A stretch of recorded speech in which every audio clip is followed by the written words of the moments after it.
नमस्कार, आप देख रहे हैं जन आसान बुलेटिन और आपके साथ मैं जुड़ी हूं लीजा। खबरों की शुरुआत करेंगे, लेकिन उससे पहले सीधे आपको यहां से लिए चलते हैं जयपुर की ओर, जहां पर आज मुख्यमंत्री भजनलाल शर्मा के लिए आभार कार्यक्रम का आयोजन किया गया है। मुख्यमंत्री संबोधित कर रहे हैं। कमजोर वर्ग को न्याय का भरोसा मिले, न्याय के लिए अदालत तक पहुंचने वाले हर जरूरतमंद की आवाज मजबूती से उठाएं, ताकि संसाधनों के अभाव में किसी के साथ अन्याय ना हो। आप अपने कार्य में निष्पक्षता, संवेदनशीलता और विधि के प्रति प्रतिबद्धता को सर्वोच्च प्राथमिकता देंगे। सरकार की समाज के अंतिम व्यक्ति तक न्याय पहुंचाने की प्रतिबद्धता में आप भागीदारी बनेंगे। साथियों, मैं आपसे ये भी कहना चाहता हूं कि कुछ जो आपके मन की बात थी वो मेरे मन में आ गई आपके माध्यम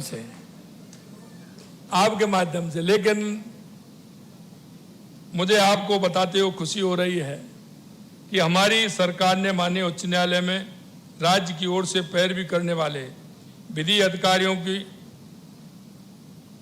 रिटेनरशिप अपीयरेंस फीस बढ़ाने का फैसला लिया है।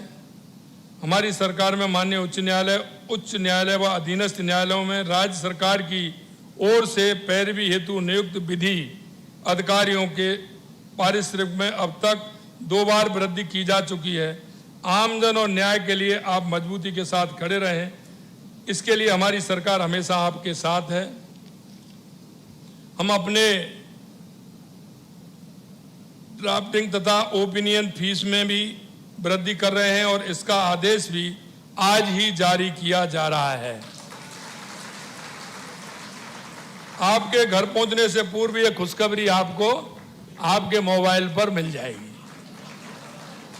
लेकिन अंत में मैं आपसे कहना चाहता हूं मेरे भाइयों, देखिए, मैंने पहले ही कहा था कि आपका ध्यान रखना सरकार का काम है, लेकिन मैं आपसे इतना जरूर कहना चाहता हूं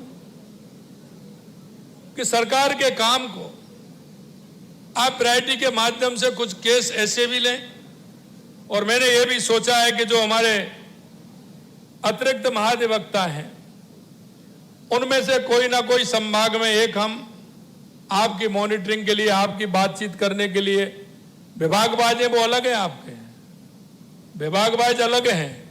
मैं तो उस क्षेत्र को देखने के लिए हमारे अतिरिक्त महाधिवक्ताओं में से एक व्यक्ति, जो, क्योंकि आप ये कहते हो कि हमें ये परेशानी है, हमें ये परेशानी है, कभी कभी आती है ना, ये आपके कौन सुनेगा। तो इसके लिए हम व्यवस्था कर रहे हैं।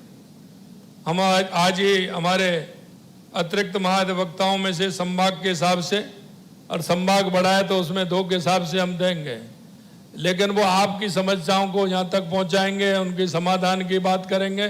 तो हमारे मंत्री जी और हमारे सेक्रेटरी जी वो रहेंगे। अगर कोई ज़्यादा आ जाएगी तो फिर वो मेरे पास आएगी।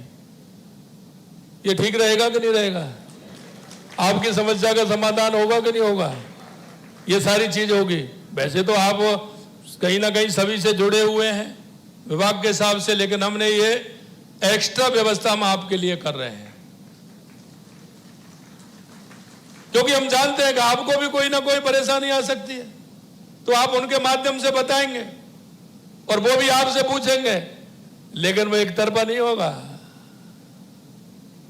कि आप तो उनको बताते जाए और आपसे वो कुछ नहीं पूछे। वो भी आपसे सवाल करेंगे, वो भी पूछेंगे, वो भी आपसे कहेंगे कि किस तरह से इन केसों में आपने किस तरह से पैरवी की है। अगर आपने अच्छी पैरवी की है तो आपको वो धन्यवाद भी देंगे। अच्छी पैरवी के लिए हमारे महाधिवक्ता, अतिरिक्त महाधिवक्ता आपको धन्यवाद भी देंगे। लेकिन आपके अगर केस में कहीं ना कहीं कमजोरी साबित हुई है तो उसका भी आंकलन करेंगे। हम चाहते हैं कि कोई परिवार में बैठ करके सारी बातें ये हों।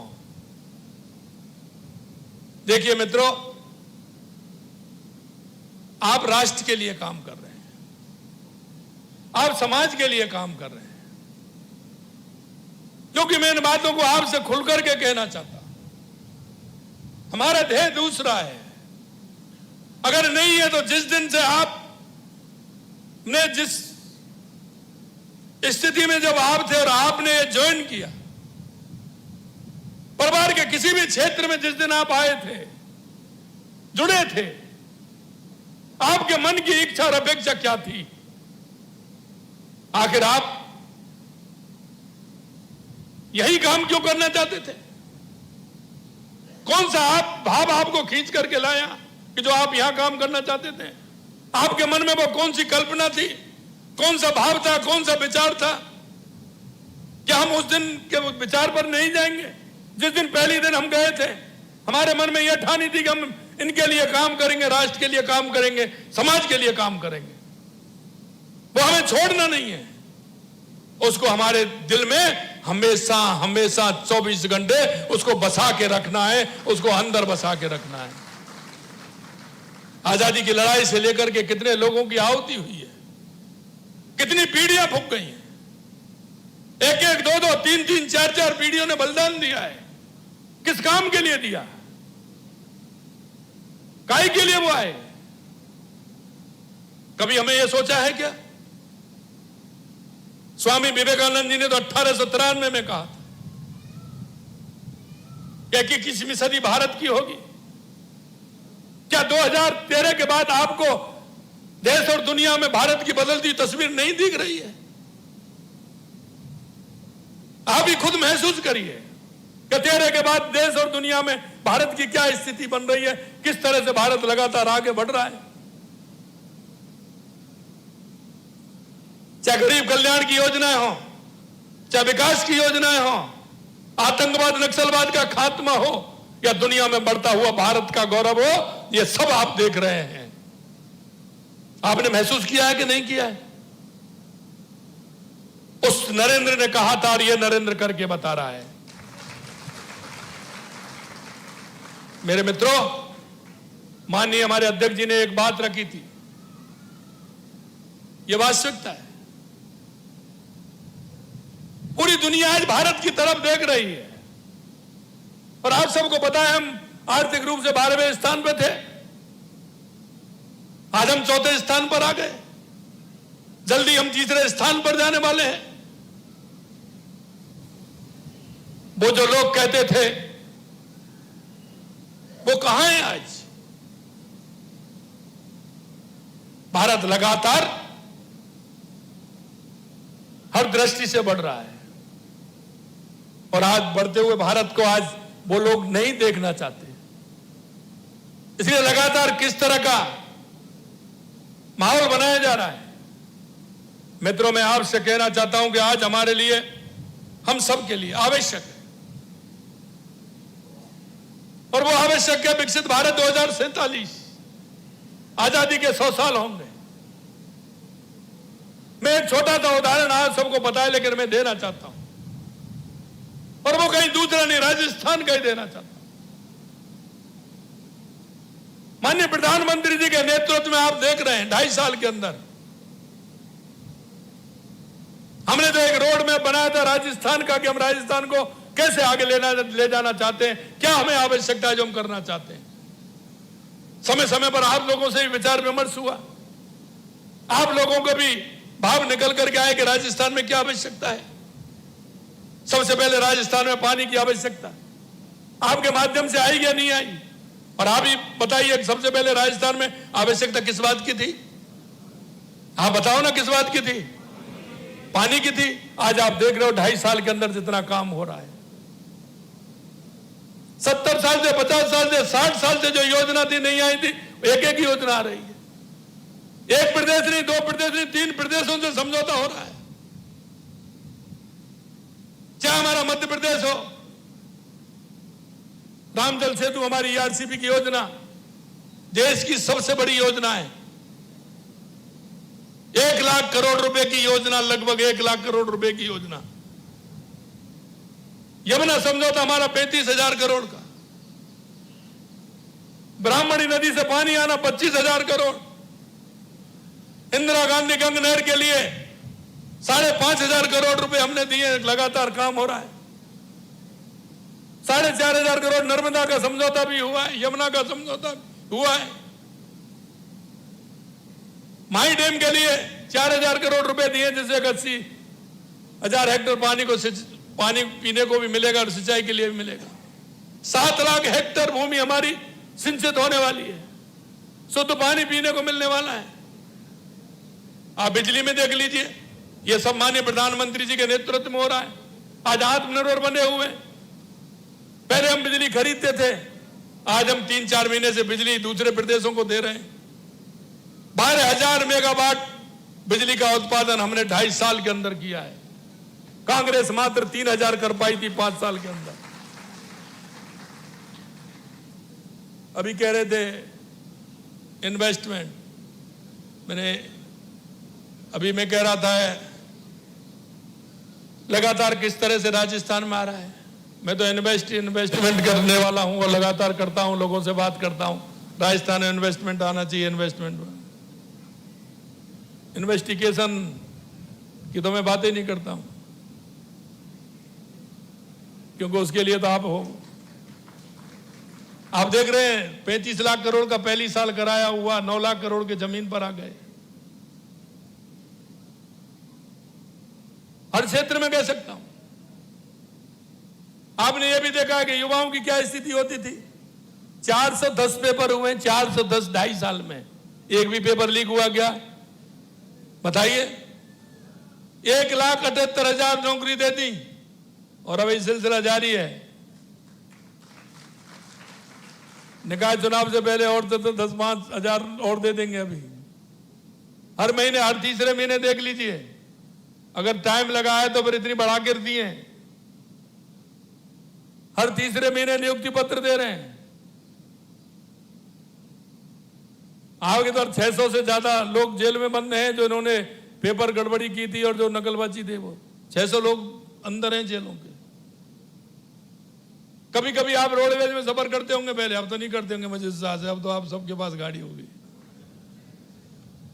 कमी होंगे जो जाते होंगे, कुछ होंगे, लेकिन आपने देखा हमेशा कहते थे रोडवेज घाटा, रोडवेज घाटा, रोडवेज घाटा। चलता कि नहीं चलता? आज मेरी रोडवेज मुनाफे में है, मुनाफे में चल रही है। समय पर ड्राइवर कंडक्टर को पैसा मिल रहा है, 1 से 5 तारीख को पैसा मिल जाता है। डेयरी 40 साल से कांग्रेस के लोग ले रहे थे, उसको भ्रष्टाचार कर रहे थे। पूरी तरह से डेयरी घाटे में चल रही थी। पहली बार डेयरी मुनाफे में चल रही है। डेयरी में भी मुनाफा हो रहा है। और बिजली का घाटा तो आप सबको पता है।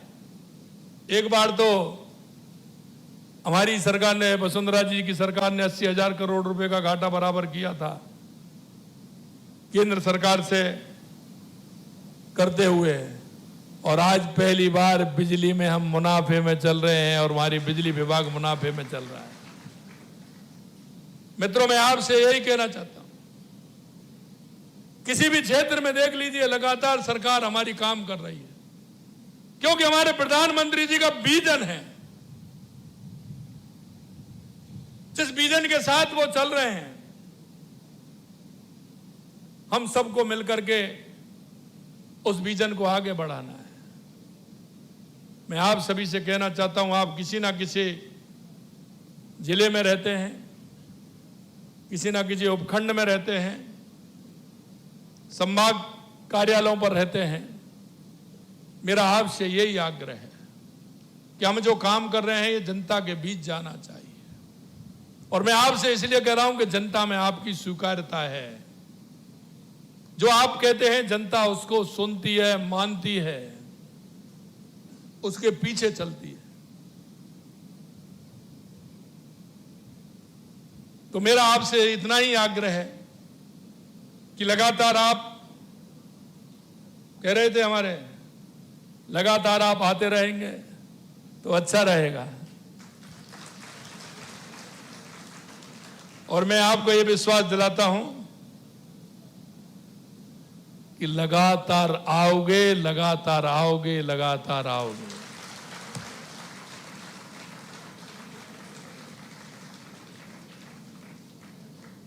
लेकिन आप ये देख लेना आगे मुझे कौन सी पोस्ट पर जाना है।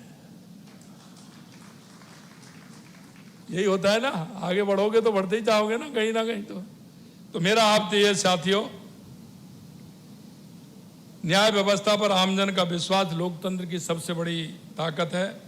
हमारी सरकार का प्रयास है कि प्रत्येक व्यक्ति को समय पर न्याय मिले, कानून का शासन मजबूत हो। इस दिशा में आप सभी का योगदान, संवेदनशीलता, प्रभावी न्याय व्यवस्था मिले। एक बार फिर मैं आप सभी को बहुत बहुत स्वागत करता हूं, अभिनंदन करता हूं। आप सभी लोग आए हैं, आज आपका यहाँ विचार विमर्श भी होगा, एक दूसरे जिले वाले से मिलेंगे भी और एक दूसरे से मिलकर के अपने कामों की भी बात करेंगे और हम और प्रभावी कार्य कैसे कर सकते हैं इस पर भी चर्चा करेंगे। आप सभी लोग यहाँ पधारे हैं, आप सभी को बहुत बहुत धन्यवाद, बहुत बहुत धन्यवाद। जय हिंद, जय भारत, जय राजस्थान। बहुत बहुत धन्यवाद माननीय मुख्यमंत्री महोदय। एक बार फिर से पुरजोर तालियों की गूंज से प्रांगण गूंजना चाहिए। और इन्हीं शब्दों के साथ धन्यवाद ज्ञापन के लिए मैं श्री GS गेल साहब, अतिरिक्त महाधिवक्ता जी से अनुरोध करना चाहूंगी कि वे आए और अपने शब्दों के माध्यम से सभी